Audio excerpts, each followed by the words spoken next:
एक आदमी ने सिर्फ 5 सिक्के देकर एक भिक्षु को अपनी पत्नी का बलात्कार करने के लिए कहा। पत्नी को इस बात का बिल्कुल भी अंदाजा नहीं था और वह भिक्षु के साथ उसके घर चली गई। जब वह सो गई तो भिक्षु ने उसका अपमान किया। हालांकि जब पत्नी को सच्चाई का पता चला तो वह घर भाग गई और अपने पति से सवाल करने लगी। पति की बातें सुनकर वह पूरी तरह टूट गई और गहरे सदमे में चली गई। उसका गुस्सा शांत नहीं हुआ और वह एक दुष्ट आत्मा में बदलकर अपने पति का पीछा करने लगी। कहानी एक ताओवादी संत से शुरू होती है जो एक दिन काम से लौटते हुए नदी किनारे से गुजर रहा था। अचानक उसे एहसास हुआ कि यह दृश्य ठीक उसी सपने जैसा है जो उसने पिछली रात देखा था। सपने में उसने एक प्रतिशोधी आत्मा को भी देखा था। इसके बाद उसने एक टूटी फूटी लालटेन का पीछा किया और वहां एक पुरुष की लाश पड़ी देखी। उसका सिर तलवार से काटा गया था और उसकी आंखें खुली हुई थीं।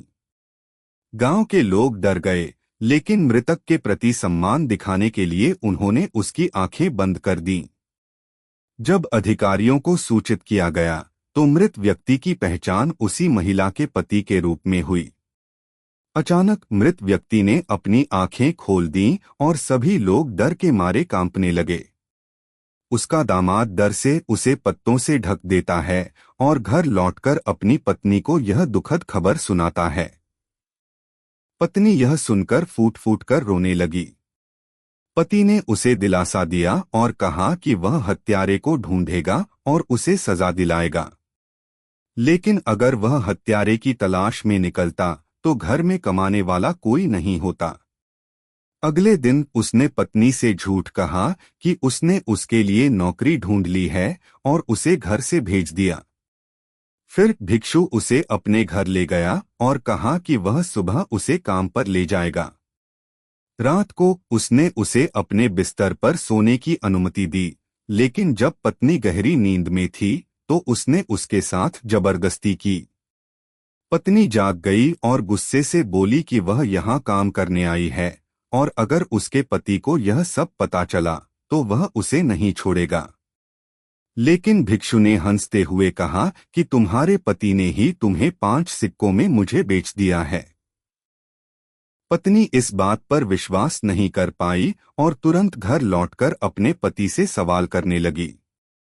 तभी उसने देखा कि घर में एक और युवा और सुंदर महिला थी। पति ने उसे स्वीकार किया कि उसने सच में उसे भिक्षु को बेच दिया था और उसने कभी अपने ससुर की हत्या का बदला लेने का इरादा नहीं किया था। पत्नी यह सुनकर पूरी तरह टूट गई और घर से निकलकर बारिश में भीगने लगी। लेकिन कोई और सहारा न होने के कारण वह फिर से घर लौट आई और अपने पति से उसे स्वीकार करने की भीख मांगने लगी।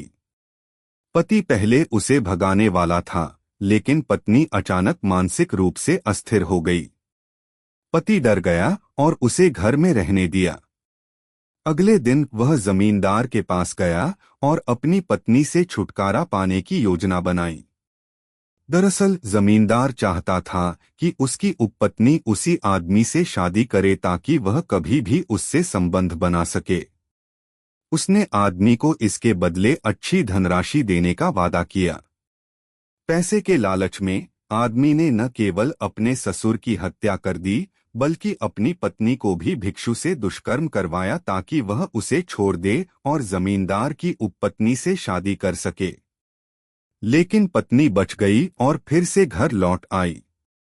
यह देखकर जमींदार क्रोधित हो गया और आदमी को जहर देकर अपनी पत्नी को मारने को कहा। आदमी ने इसे स्वीकार कर लिया और पत्नी के पास गया।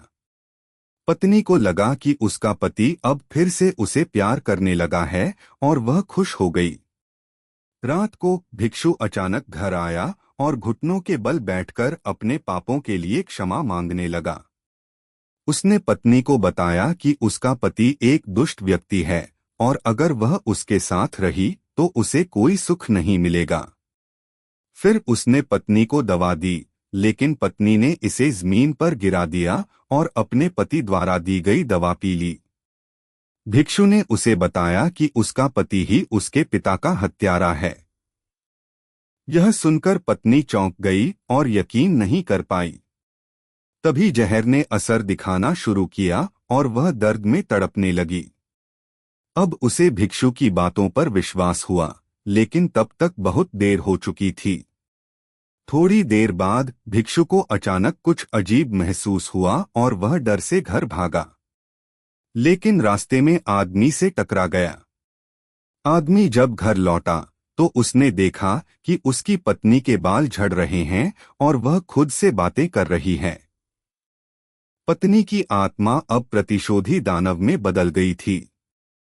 जब उसने अपना चेहरा घुमाया तो उसकी आंखों से खून बह रहा था।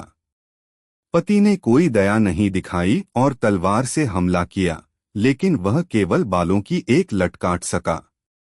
हर बार जब वह वार करता तो केवल बाल ही कटते। अब उसे एहसास हुआ कि उसकी पत्नी की प्रतिशोधी आत्मा ने उसे जकड़ लिया है। डरकर वह भागकर भिक्षु के घर गया। भिक्षु ने उसे शांत करने के लिए पानी देना चाहा, लेकिन आदमी ने उसे अपनी पत्नी समझकर हमला कर दिया। फिर उसे एहसास हुआ कि वह भ्रम में था। डर से वह फिर भागा। आखिरकार एक संत ने उसे बचाने की कोशिश की और एक सुरक्षा घेरा बनाया, लेकिन आदमी का मानसिक संतुलन पूरी तरह बिगड़ चुका था और वह संत की चेतावनी को अनसुना कर घर से भाग गया। फिर वह जमींदार के पास पहुंचा, लेकिन पत्नी की आत्मा उसका पीछा नहीं छोड़ रही थी। डर से उसने दरवाजे के बाहर खड़े व्यक्ति पर हमला कर दिया, लेकिन वह उसकी पत्नी नहीं बल्कि जमींदार की उपपत्नी थी। जमींदार यह देखकर आया, लेकिन आदमी ने उसे भी मार दिया। इसके बाद जमींदार के सैनिकों ने उसे घेर लिया। अब उसके पास कोई रास्ता नहीं बचा था। पत्नी की आत्मा को देखकर उसे समझ आ गया कि वह नहीं बच सकता।